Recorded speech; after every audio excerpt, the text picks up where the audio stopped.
love is annihilating. I mean, if you've experienced love, you know that it turns your world upside down. It's a very powerful force. And to hold love in your heart while you're also holding the structure of a marketing campaign, very powerful combination. You're listening to the No Labels, No Limits podcast with best-selling author Sarah Box. We focus on the mantra, no labels, no limits, no excuses. And now, without further ado, please welcome your commanding coach with plenty of chutzpah and heart, Sarah Box. Welcome back, everyone. I'm Sarah Box, your host of the No Labels, No Limits podcast, where we are on a mission to help individuals, teams, and organizations, and particularly my nonprofit pals, think outside the box, move beyond limiting beliefs, and create profound positive impacts. And we do this by sharing accomplished and inspiring guests who have challenged their own limiting labels or beliefs to pursue and accomplish personal and professional goals, sometimes one of those, sometimes both. And today we have a special guest joining us. Meet Mark Silver. Now, I'm going to tell you a little bit about him before we dive in and I get to ask him a whole bunch of questions. Mark is a dynamic entrepreneur and visionary in the realm of heart-centered business practices. So for those of you who know, we do heart-centered storytelling. So I love the heart-centered business practices. For over 2 decades, Mark has been on a mission to heal the wounds of toxic business culture and transform entrepreneurs' approaches to their ventures. I'm really excited to learn more about that. He is driven by a deep belief that every business act can be an act of love. And he founded the Heart of Business Incorporated, more than 2 decades ago, where he pioneers the integration of spirituality with the practical aspects of small business. And if you don't know this, America runs on the back of small business. So this is super important. With his background in coaching, teaching, and spiritual healing, Mark has empowered thousands of heart-centered entrepreneurs to navigate challenges around modern business while staying true to their values. So not being pulled off their core mission in life. As designated master teacher with his Sufi lineage and a recipient of his Masters of Divinity, Mark can bring a unique blend of spiritual wisdom and practical business acumen to his work. And his weekly writings and teachings are followed by a global audience who are all seeking to get guidance and align their business endeavors with their deeper purpose. He's a 4th-generation entrepreneur, and he's leading his voice in heart-centered business. So with that, let's just welcome Mark officially to the podcast. Hi, Mark. Hi, Sarah. Thank you so much for having me.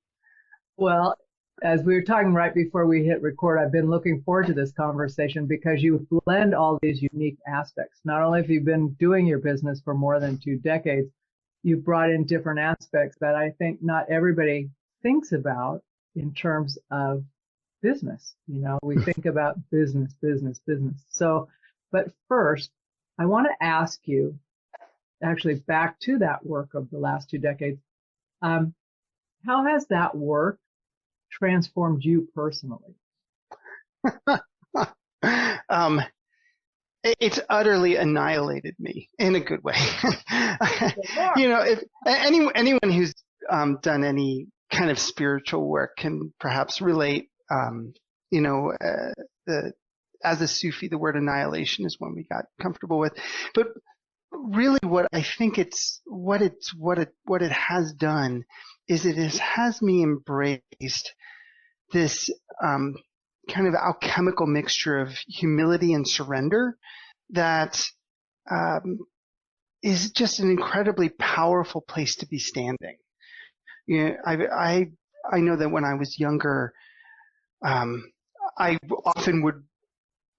had a very difficult relationship with power and strength and sovereignty in myself, and not always so sure of myself, not always, able to stand up strong for what I care about, and really look to other people's lead. And so to be able to really having composted a lot of that in my own process and my own healing. It's been really stunning to me how compassion and surrender and deep caring and humility actually has led to a deeper sense of strength and clarity in myself than the me of 24 years ago would have guessed. Oh, you're muted. There we go.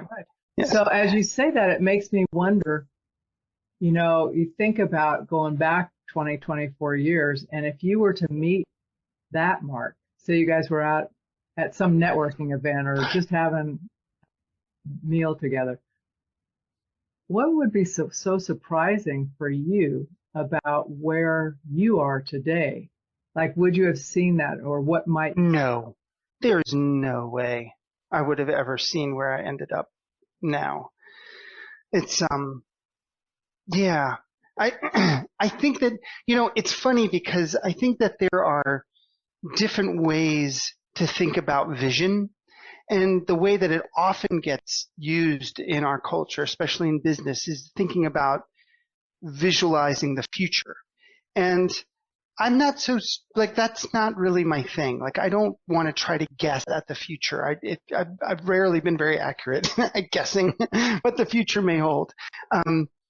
And I relate more to vision as being able to live into a reality, and to be able to see, like, okay, so where am I standing and what's actually here as opposed to what I think is here.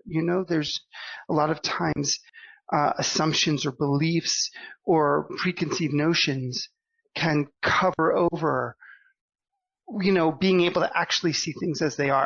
A house we previously lived in, my home office right now is on the third floor, and I have a really nice view of woods and our orchard and et cetera. But a previous house, my office was in the basement, and with some ground level windows, those windows got really dirty. It was really hard to see through them because they would get splattered and overgrown.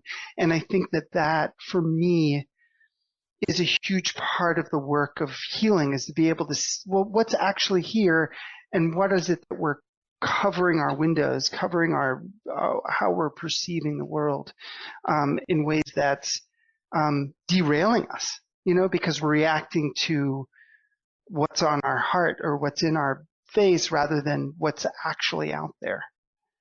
Yeah, and that's tough sometimes if we're not aware, right? Because oftentimes we're just responding to our the stimulus that may either have us freaking out and wanting to get into action really quick and do something when perhaps nothing's required.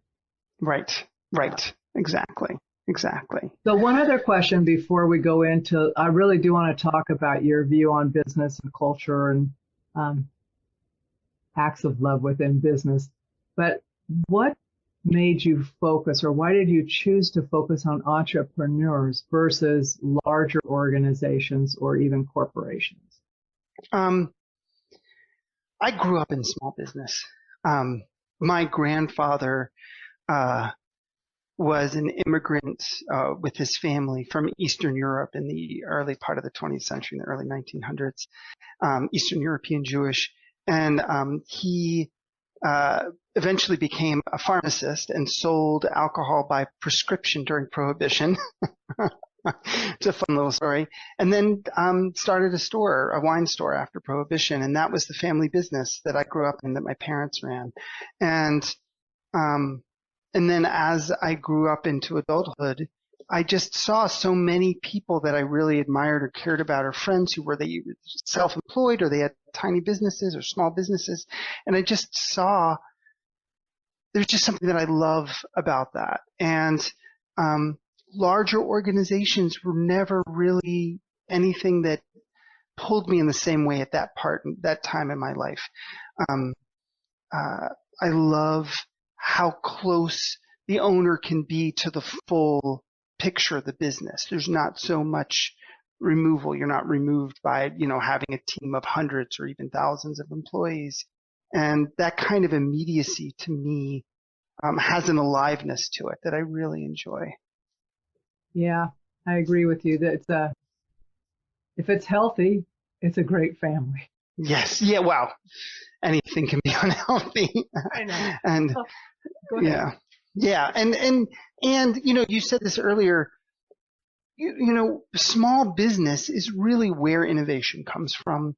It's where the majority of the employees, I believe, are still in small businesses, even though large businesses, large corporations can have huge numbers of employees. It's like I take a lot of my cues from the natural world. We have a few acres here in central Pennsylvania. We're trying to create a food forest. And one of the things that I love about forests and woodlands is that it's a collaborative environment. It's not a, competitive environment. All the plants through their roots are in communication with each other. They're feeding each other. They're communicating. They're helping each other. And every little thing counts. And I think it's very easy for a small business to feel insignificant, but I love to see when small businesses realize how, like the tapestry that they're part of, that they're contributing to, is actually incredibly significant, and that it's often a much healthier contribution to the local communities than a large corporation is. Yep, I would have to agree with you. Part of it's having grown up in a small town and then moved to cities and stuff, but there's just a small business, if the people love it and enjoy it. I'm not saying this is a blanket statement. Yeah. If they do, or if they run whatever their business is as if it were a small business, it just has a different vibe and energy when you walk in. It feels like, oh, this feels good. People want me here. I'm not in imposition. Right. There's a caring that's possible. I'm not just a transaction, even though I am in some respects. And I think that it's, one of the things that I think has become so toxic in the business world is that corporations have some of the larger corporations have gotten large enough that they throw their weight around and run over the desires or wishes or best interests of a local community. When a business is smaller, it needs to be in a cooperative, collaborative relationship with the community around it, because it can't throw its weight around. And I think that's actually really healthy. Like when we're on equal footing with each other, that's a healthier relationship than when one person or one entity has a lot of power over another entity. And small businesses, because they are based in the communities that they're in, the money that's generated stays in the community instead of getting sent, we've all seen those studies that say, as much as 70, 60, 70, 80% of the money generated in a corporate business, in a large corporate business, multinational, gets sucked out of the local community. And that has real impacts in terms of how healthy the local community can be, whether the money stays there or not. Yeah, that's the difference between a business and a part of the community. Mm-hmm. So let's talk about toxic business culture. First of all, just so we're all in the same playing field, when I'm saying we, I'm stepping in as a surrogate for the listeners and you and I. Tell me what a toxic business culture is. So, it can look a lot of different ways. There's a lot of poisons out there in the world that can get us, not to create fear. There's a lot of good things too. So a toxic business culture is one that does more harm than good, quite frankly, kind of a bottom line. And there's a lot of different ways that can look. It can look like creating hostile environments for the employees. It can look like creating business models that take more than they give, like where it's like talking before about extracting so much money out of a community that it's, that it leaves it worse off than it was. It's a lack of accountability, lack of consistent values of like there's no real ethical grounding. And so it feels like the decisions that are being made are purely like, where's the money, as opposed to, Is there, like, are we actually doing some good here or not? Don't get me wrong. I'm not saying businesses shouldn't be profitable. I've been running our business for 23 years. We help businesses become profitable. We want businesses to be healthy. But there's a difference between healthy and greedy, and when these kinds of toxicities arise in a business,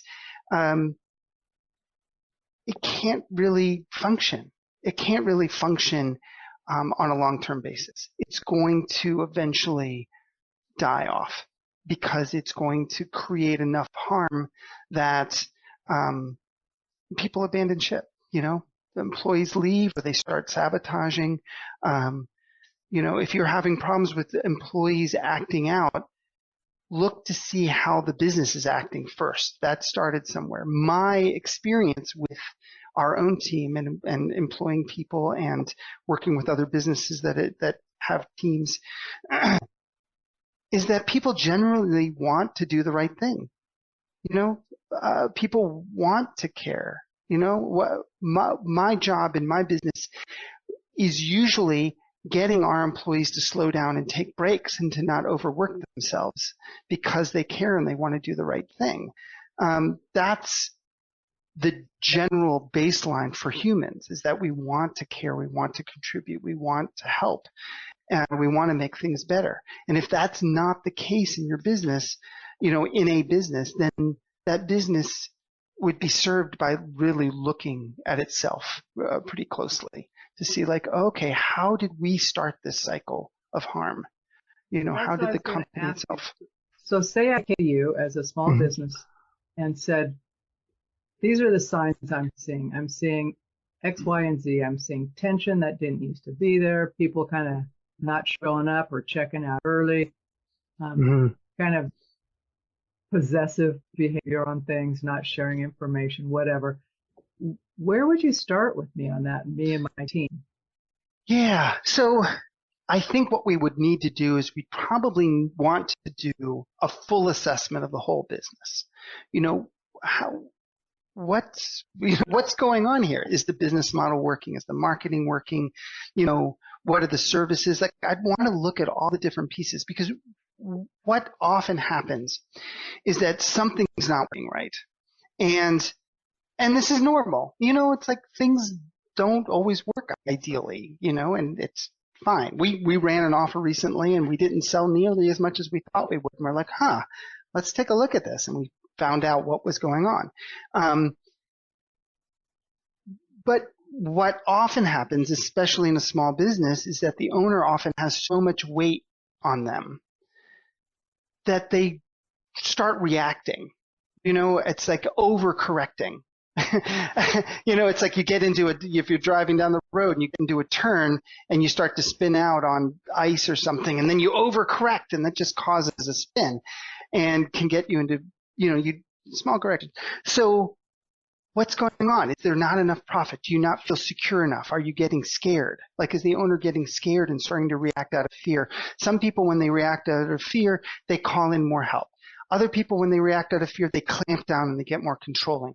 Other people get rageful. Like, we have different ways that we act out our emotions. And rather than recognizing, like, oh, my emotions are kind of running the show, like my reactions are running the show, and I could use to get some help in finding, like, how to actually walk through this without creating a disaster, they kind of stumble forward the best way that they can. And when you get into something that's really toxic, it's usually the result of quite a long time, a lot of different overcorrection over time. And so undoing those is going to, take some humility. It's going to take some patience. It's going to take some, okay, so is it okay to slow down? Is it okay to really take stock of what's needed here? Is it okay to identify all the different places in the business that feel like they're rubbing, like there's some kind of friction that's not working, and not feel like you have to fix everything all at once? Can we give ourselves some time to right the ship? And that can feel really difficult, especially when you have financial pressures. And that might, depending on how far down the road you've gone, there may be some drastic things that need to happen to correct it. But sometimes, it's possible to catch it earlier than that and to start making corrections that are, that are healthier. And I think that, that's a lot of very general talk. A lot of times where it really lands and starts is that if the owner is really willing to be humble and admit to the mistakes they've made and be able to, paint the picture of how they got there and take responsibility for that and not blaming, if things aren't too far gone, the team's natural desire to help will sometimes rise up. And people go, okay, thank you for saying that. We were all seeing that. Thank you for naming it. Thank you for taking responsibility. How can we help? Because people don't want to lose their jobs. People want to see things get better. And but it does take that vulnerability.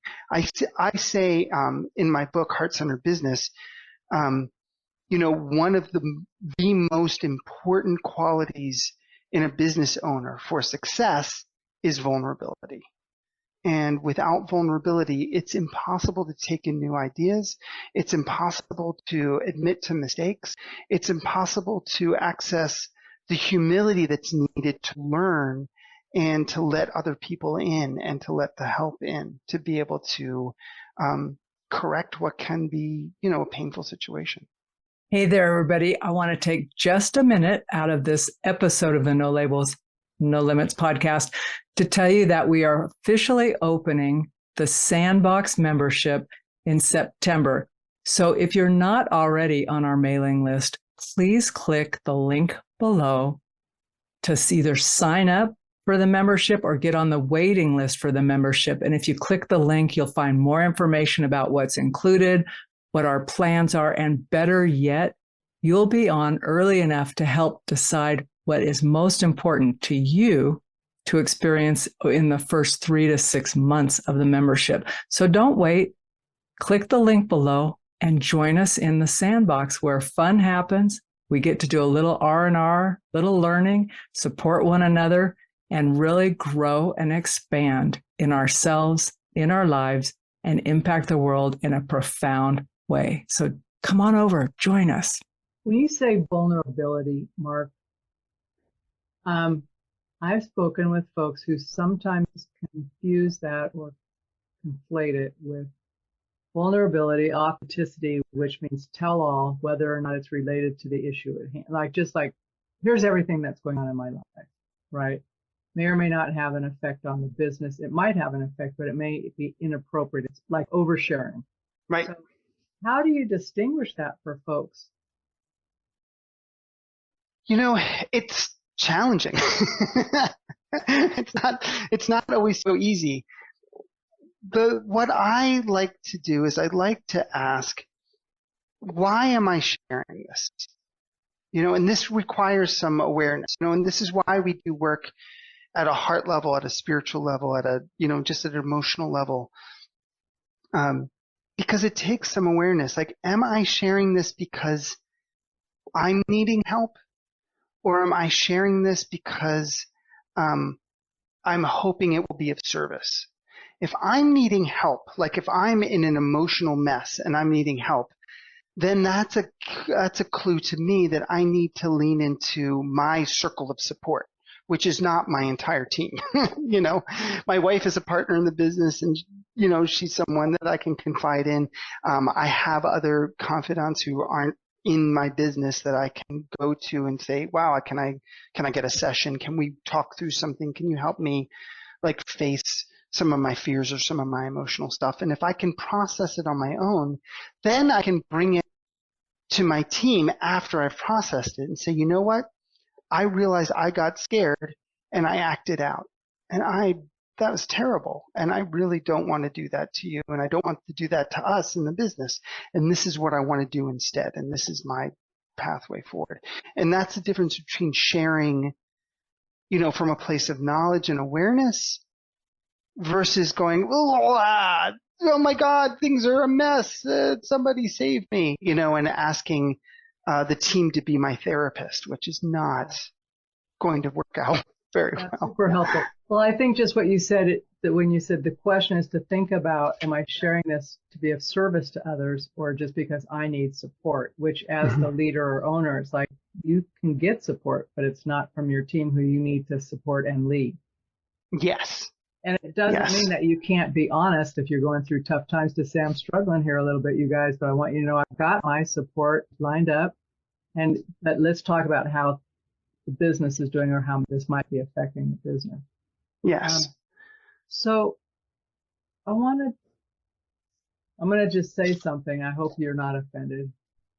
I doubt you will be. It's rare. I don't know how hard you'd have to work to actually offend me. Well, I'm thinking about going, Sarah, when was the last time you intentionally offended somebody? When was the last time you offended somebody? I'm going, I can't recall. But anyway, I'm thinking about someone listening to this who's got a business and they're thinking, this sounds like a lot of kind of kumbaya stuff. How does this fit in business and profit? What is the connection between doing this work and actually having a successfully run business? What would I see change for me and my team? Yeah, it's a really good question. And I want to say that there's a difference between asking that question from a place of sincerity, going, I wonder, is there something here? It sounds weird. I'm skeptical. It's great to be skeptical. I'm scared. There's lots of things I'm skeptical about. But is there an opening where you're actually curious about it? Or if somebody's like totally shut down, it goes like, forget it. Don't push it. Do your thing. I don't have a need to convince people like that.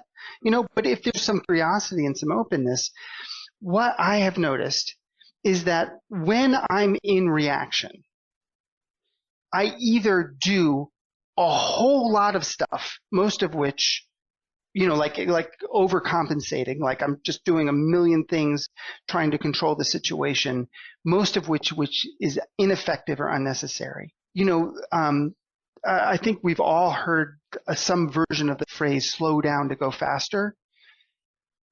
I am constantly working with my clients to say, slow down. If you're going to be rushing through, and you're going to miss something. You're going to miss potential miracles. You're going to miss the subtle signs. You're going to rush past them. In a past career, I was a paramedic in the Bay Area in the 911 system in Oakland, and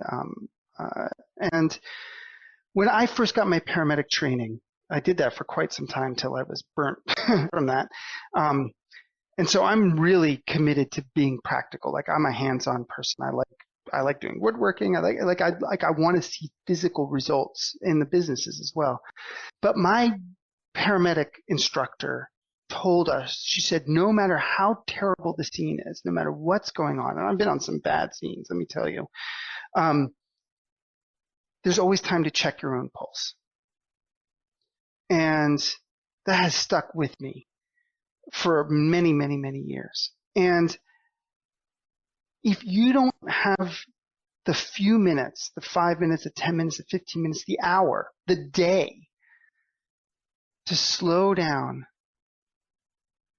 and breathe and maybe even take a nap and clear your head, to really look at what's going on and to be able to respond from a much more balanced, connected, caring place. You make far more messes if you don't take that time. This piece that I just talked about, like something we did with our own offer, that didn't sell as well. We had run this course, we had record enrollment, and it was great. Did great. And then we went into the enrollment that led into for our learning community, and we did really well with that too. I feel really solid. And then we had a third one, a third offer that is kind of like a step down. It's like the home study version of one of our programs. Terrible. I mean, we didn't even do I guess we did like 15% of what I was hoping to do. It was like terrible. It was terrible.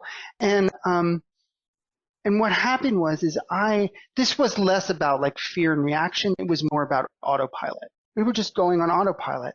And I didn't stop to really consider what needing this. Is this being presented in a way that's useful? Like, is it like I didn't really bring the level of care that I brought to the other offers. And because we just kind of went on autopilot through it, we got autopilot results. And I know for a fact, because I've done those kinds of offers many times in the past, that if we put some care and attention into it, it would have resulted in more sales. And so I don't know. Yeah, the caring. Well, that's a big piece of wisdom, is, to slow down. And I think we are discouraged, I would say is the word I want to say, from doing that, because there's a sense that if I slow down, it could mean a whole bunch of things. I might lose on the competition level. Someone might outpace me. I might miss out on a great opportunity, whatever it is, right? But those are all reactive responses. And oftentimes, I did this a year and a half ago with myself. That was terrifying. I thought, what if you just slowed down? I'm thinking, no can do, right? But I realized, I said, well, then just take one thing away, take one thing away, little bit. And I had a coach challenge me. She says, this was 3 years ago, what does next year look like for you for any vacation time? Well, I don't know. We're caring for a failing family member in our home. I don't know that we can get away. And she goes, but you don't know that you can't. And I said, no. So when are you going to put time on your calendar? I says, well, when it gets closer. She goes, no. Before I see you next, I want you to take next year's calendar. I want you to find 6 weeks. I'm thinking, no, I was thinking 4. And she goes, right. So let's find 6. So anyway, we did that. We ended up having to forfeit a couple, partly due to weather and some other things. But had they not been on the calendar, they wouldn't have happened. But what it forced me to do was not accept that I had to be busy all the time. Right. And now I do that every year, and it's a lot more weeks than that. And if I don't take them, I don't take them, but they're carved out. I don't give them away. Right. It's so important. I'll tell you, a lot of times when clients come to me, first, before we can do the proactive work of developing the business, very often first we have to remedy depletion. And because when you're depleted, you don't have access to your creativity, you don't have access to your insights, you don't have access to so much of yourself. And remedying depletion, people come and say, hey, I want the business to grow. I want it to make more money. I want it to, be more. And I say, okay, so if we're going to do that, what's your capacity? Do you have capacity? Does you or your team or the business actually have capacity for more? And so, and when they're really honest, usually they don't. And so the very first priority I often have with business owners is, how do we maintain your revenue while decreasing the work? It's not about growth. It's about maintaining while carving out space. What are the different strategies we need to do to make sure that your business feels more spacious and more easy without losing ground? And spaciousness, what a great concept in business, right? It's so important. I mean, for myself, I maintain, basically a 4-day work week. My wife and I tend to have a meeting Friday mornings that's, isn't really a working meeting. It's more about like checking in and insight. And, I'm lucky enough to be in partnership with my wife in this. But, for 4 days a week. And because our kids are teenagers, I tend to stop work in the mid-afternoon. I'm not working 40 hours a week. I'm probably working 30 hours a week. And I find that even if I pour on more hours, I'm not more productive. I don't get more done. I just spin more. And, they've done all these productivity studies that especially when you're doing creative work or thinking work, but even just regular manual labor gets more dangerous if more accidents happen, more mistakes happen.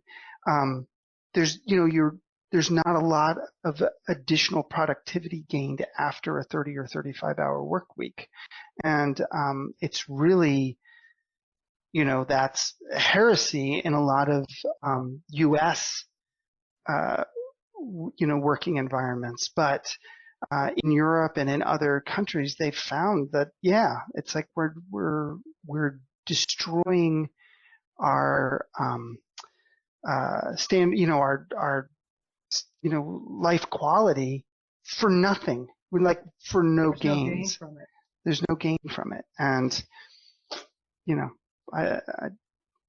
I'd much rather have people be happy. When our people are happy, when our team is happy, when our clients are happy and their teams are happy, their businesses do better because their people are proactive. You don't have to babysit them. You don't have to, push them. They're eager to get things done, and they're proactive in how they think about things. I'd like to ask you to talk a little bit about every act of business as an act of love. So what does that mean? What does it look like? And how do we do it?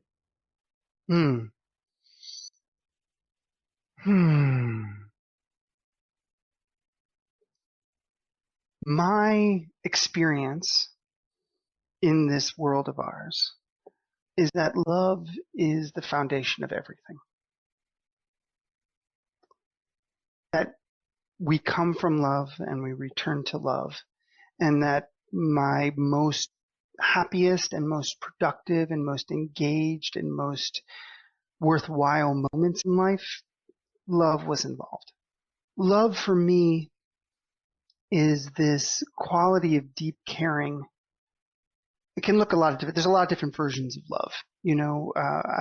As a Sufi Muslim, Sufism is about how do we access love in every moment of life, even in really difficult situations.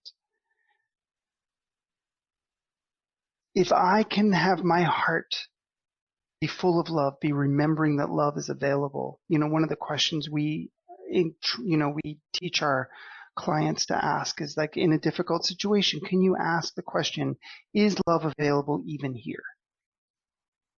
And when you pause and ask that question, miracles happen. So what does that look like? Let's take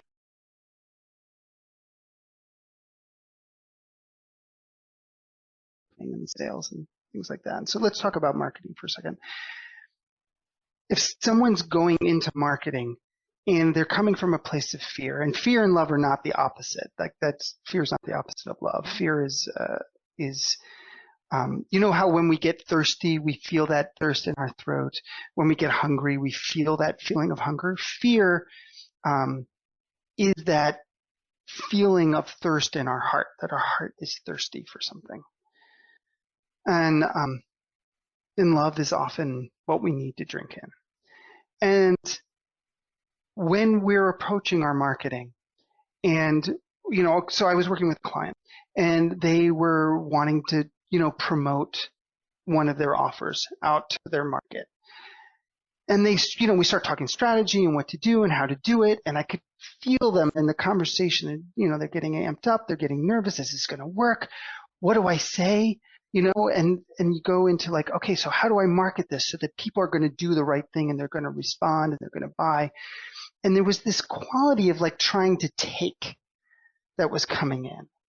It was this contraction. It was this tight feeling. And I said, let's just stop. Is love available even here? What would it look like if this marketing was based in love? If your acts of marketing were acts of love? And it just stopped, and they kind of rocked back, and they felt into it, and they're like, what they do in their business, they really care. They care about their clients. They care the things that they do. And they could sense into that feeling of, oh, I just want to get the help to the people. I just want to get to the help, our offer to the people who need it. I don't want people to buy it who don't need it. I want people to feel like they feel safe enough to buy from us. And it just changed the energy, and it changed the words they were choosing, and it changed some of the strategies. The core strategies were kind of the same structurally, but the way that they were doing them, the quality they were bringing to them, the voice and the thought and the words that were coming out were just so much. There was care there. And to be receiving that kind of marketing, you can feel that. Their clients can feel that and can respond to that. And it made the act of doing the marketing way more pleasurable. They actually enjoyed being involved in the marketing of this offer.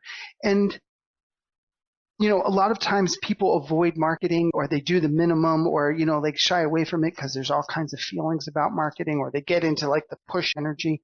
But when you're in this enjoyable place, it's like, yeah, let's have fun with this. Let's, it changed everything about it. And it was successful. It was successful. And it wasn't about, this kind of saccharine idea of what love is, that's like, oh yeah, it's just going to be flighty and we're just going to love everybody and everything's going to be, love is annihilating. I mean, if you've experienced love, you know that it turns your world upside down. It's a very powerful force. And to hold love in your heart while you're also holding the structure of a marketing campaign, a very powerful combination. As you're saying that, I'm actually applying just that feeling of holding love in your heart to different aspects of business, like doing your accounting. Yes. For me, it's like, okay, that's tedious. Okay. But to do it with love in my heart, it feels very different, even just conceptualizing the act, So I want to first just say thanks for that, because that is there love here, and can we do this with love in our heart? What would it look like, right? And you're saying very specifically, it's not about using all this fake language or anything rah, rah, rah, but it's like, where are we when we're doing this? Am I understanding you correctly? Yes, it's exactly right. And, the healing process of accessing love consistently in our heart, sometimes it's really easy. It's like I can walk out in the woods with the dogs, or I could be hanging out with my kids or my wife, and, or love or friends or whatever. It's like there's places where it's easy to access, and there's places where it's harder. And a lot of what our work is helping people see these different aspects of business. We teach a course, The Heart of Money and Power. It's like, how do you relate to money, with love? And how do you, we teach, our next course that we're going to be teaching soon is Sacred Selling. Like, how do you approach the sales conversation, not from a place of manipulation, trying to get people to buy, but from a place of deep care and love. When we bring that, just like you said, to every aspect of our business, everything can change. And it does take some work. It takes some internal work. It can take some healing. This is a lot of what we do with clients, in addition to like the very practical strategy and, the structures and the pieces that we put in, about what's the business model, what's the marketing model, what's the messaging, all of these pieces. But we also want people to really be able to consistently remember the presence of love, even when it's really difficult. And that's what we teach our clients to do. And sometimes our clients come into our programs or come into working with us, like, all right, we're going to just bust it out. We're going to just go full throttle. I'm ready to go. Like, let's get this going. And some people are like that. Some people, they're ready. They're in a position to do that and they get running. Other people are surprised to find themselves slowing down and doing things much more slowly, but from this place of healing and love that turns their business into something they didn't even imagine it could be, something that is really beautiful, and that they love their business, and the business starts to work in very organic ways. They start to feel the strength and the permission to shift how they do business so that it really lines up with who they are and who their team is, rather than trying to force it. And isn't that really, for anybody who's been in a position where you are not like square peg round hole, when you can be where you are doing work that matters, that you feel good about it, that you can feel love, you just are not so depleted at the end of the day or the end of a month. It's kind of like, that was great. What a great day. Yes. What a great Yes. day. Can't wait to do it again. Exactly. Yeah. So before we wrap this up, I want to spend a little bit of time talking about the book. You know, you released it at the end of last year. Right. Yeah. In October. Bloop. Okay. So I want you to talk a little bit about it, but you've been on a run, right? We were talking about how you're constantly, like, there's this whole promotion piece of it that authors go through. It's not a cakewalk by any means. So talk about the book, why you decided to write it, and what your hopes for it are, Mark. Yeah. Thank you. So I just want to say that although I have done a tremendous amount of writing in my life, written a lot of things in our business, written a tremendous amount of content, I wasn't really looking to publish a book. Someone came into our community who worked for this publisher who was also had their own business, and said, they were just really impressed by what was happening for them. And they said, you have to write a book for us. So it was a sense of kismet. It was like, I felt the guidance in my heart, like, oh, okay, I think it's now time to write this book. I'm supposed to write this. Because there'd been times before I'd say, I should write a book, or people say you should write a book, and I just couldn't feel it. I wasn't going to move forward with it just because of that. And so I wrote the book because I wanted to have this. The subtitle, Heart-Centered Business, Healing from Toxic Business Culture so your small business can thrive. What I've seen, we've worked with well over 4,500 business owners over the last 23 years. We've done a lot. I've worked with a lot of people, some in group programs, some individually, but it's a lot.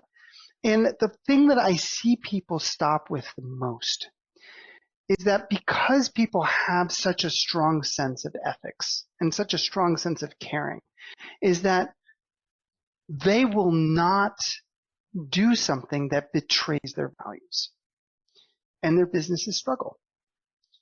And I wanted to give them something that I had not seen in the marketplace. I had not seen these teachings out like this that says, how do you have not just what do you do to make your business work, but how do you have a healthy relationship with business in general and with your business in particular?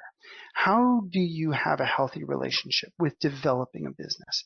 And so this book does two things. It shows you how to have a healthy relationship with business, and it shows you the topography of business development. I have a model that we observed and then fleshed out over years of the 4 stages of business development, 3 journeys of marketing, and how that helps you develop a business without being overwhelmed because you understand the stages that it unfolds in.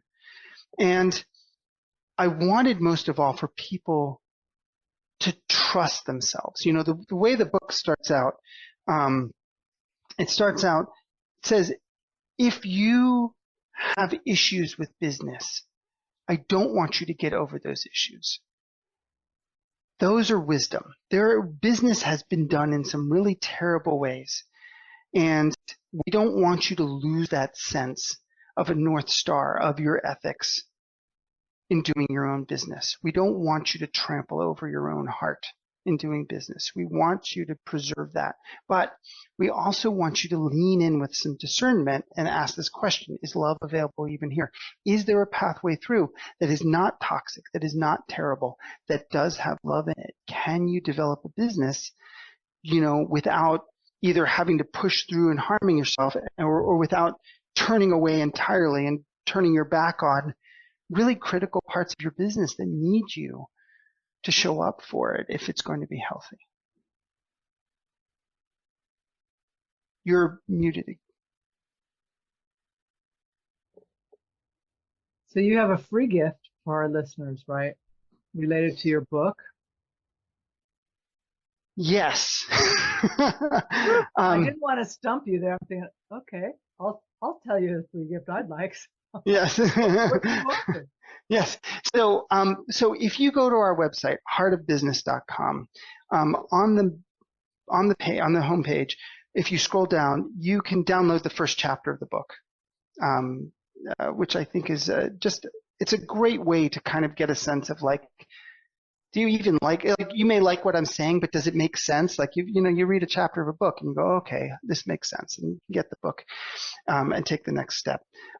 If you go deeper into the website, there's a free stuff page, and on there is an assessment, and you can take the free assessment, answering the questions about your own business, and see what stage is your business in, and what do you need to focus on. And that will give you a tremendous amount of insight into not only understanding the topography of how a business develops, but one of the gifts of having an assessment is then you know where to focus and what you can safely put off for later. Because part of what can be so overwhelming is thinking you need to do everything all at once, and that's impossible. But if you know what stage you're in and you know what to focus on, then you can put your attention there and safely let other things be on the back burner till you get to them. Well, and sometimes when we think we have to do everything at once, we forget that there's often a domino effect. So if we fix this one thing, it's going to start self-correcting some of the other things. That's exactly true. Yes. We can take a breath, focus on the nearest best priority to get us to where we need to be in our development, in alignment with our heart and who we are. I know it can be very compelling to want to fix everything. Okay, we'll take care of this, and this, and it's like, just start with one. Start Others with one. may go away, not even be as important once you get the first one under your belt. So there is something to be said with the strategy of benign neglect. It's more effective than we think sometimes. I know. Well, people make a big deal out of things like, oh, this is urgent, it has to happen now. I'm thinking, I bet if you came back to me in 3 days, it wouldn't be. It's so true. This was one of the gifts of being a paramedic, is really having in my bones the difference between something that's really urgent and something that can wait. Everybody's got all their limbs, everybody's breathing. I think we can slow down here. It's all right, and I just, master of discernment. Right. It's just, it's important that, it's going to be extremely rare that anything in business is going to be urgent to the level of you have to get amped up and immediately jumping on something. It's beyond rare. Yeah. So let me ask you, Mark, is there something I should have asked you that I did not? Oh my goodness, there's so much. The world of business is so wide. It's a great question.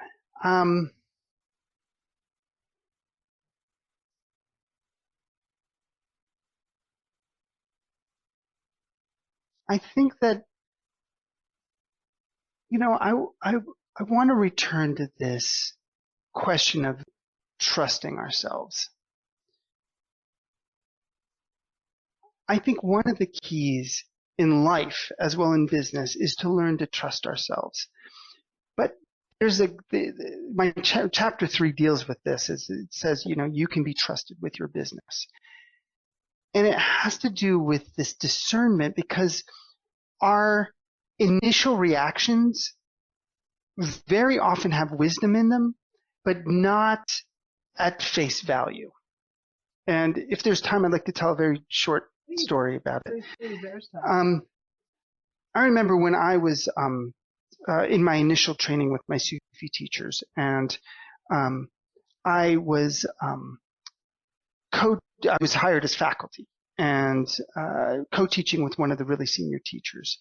And I, of course, felt insecure, like, am I supposed to be here?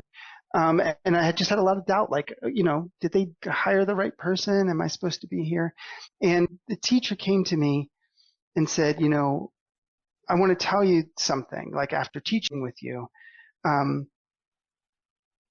I think we absolutely made the right choice. It was a hard decision, but we made the right choice, and I'm really glad you're here. And I realized that my initial reaction of, oh my goodness, am I in the right place? Like, I shouldn't be here. Like, there was wisdom in that. But what I missed, because the fear cut the message off, I said, oh, I shouldn't be here. And then I'm like caught in the I shouldn't be here. And I didn't ask, what's the rest of the message? What's the deeper message? What's really here? And what I shouldn't have been was in the place of self-doubt. Like I was in the wrong place, but I was in the wrong place in myself, not in the wrong place in the world. And I think that happens a lot, that we hear a message of doubt or fear, and we react to it, and we either like push past it and go, no, I'm fine, or, oh my goodness, it means that I shouldn't do this. But what we really need to do is we need to trust these things that arise, but take time with them and listen. What's deeper here? What's really here? What am I being told? What am I being asked? What's really the message? And the more that we can start to trust ourselves at this subtle level, to the point like, oh, it's getting my attention, let me listen. It's really miraculous what we can be shown. Okay, listeners, I'm going to leave you there. I don't think we need to add anything on to that. We're going to listen at a deeper level and not start with the self-doubt if that's the first thought that comes. So till next week, thanks for being a No Labels, No Limits podcast listener. And Mark, thank you so much for being a guest. I really appreciated your wisdom and our conversation. And I really am grateful for the space that you held. Thank you so much. My pleasure. You've been listening to the No Labels, No Limits podcast with best-selling author, change agent, and strategic business coach, Sarah Box. You can grab the show notes and find out how to work with Sarah at sarahbox.com/No Labels, No Limits podcast. We'd love this podcast to reach as many people as possible. Please remember to rate, leave a 5-star review, and share the podcast with someone you think would get value from this conversation. Till next time, keep taking those daily action steps to align your purpose to your principles and achieve your goals in business and life.